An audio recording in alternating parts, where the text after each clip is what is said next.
पुणे बेंगलोर महामार्गावरून कोल्हापूरच्या दिशेने जाणाऱ्या मोटरसायकलला एका ट्रकनं पाठीमागून धडक दिली। या अपघातात सांगलीतील 45 वर्षीय वैभव वसंत पाटील यांचा मृत्यू झाला। आज दुपारी 1:30 वाजता पुणे बेंगलोर महामार्गावरील पुलाची शिरोली इथं ही दुर्घटना घडली। सांगलीतील विश्रामबागमध्ये राहणारे 45 वर्षीय वैभव वसंत पाटील हे आपल्या मोटरसायकलवरून कोल्हापूरला येत होते, तर जावेद मुनाफ तकीलदार हा चालक भरधाव वेगानं कोल्हापूरकडे येत होता। पुणे बेंगलोर महामार्गावर पुलाची शिरोली इथं महाडिक बंगल्यासमोर ट्रकनं मोटरसायकलला पाठीमागून धडक दिली।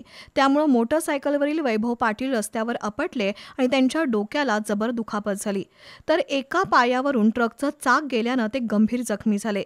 सहाय्यक पोलीस निरीक्षक सुनील गायकवाड यांनी तातडीनं जखमी वैभव पाटील यांना रुग्णवाहिकेतून सीपीआरमध्ये दाखल केलं, पण उपचारापूर्वीच त्यांचा मृत्यू झाल्याचं वैद्यकीय अधिकाऱ्यांनी सांगितलं।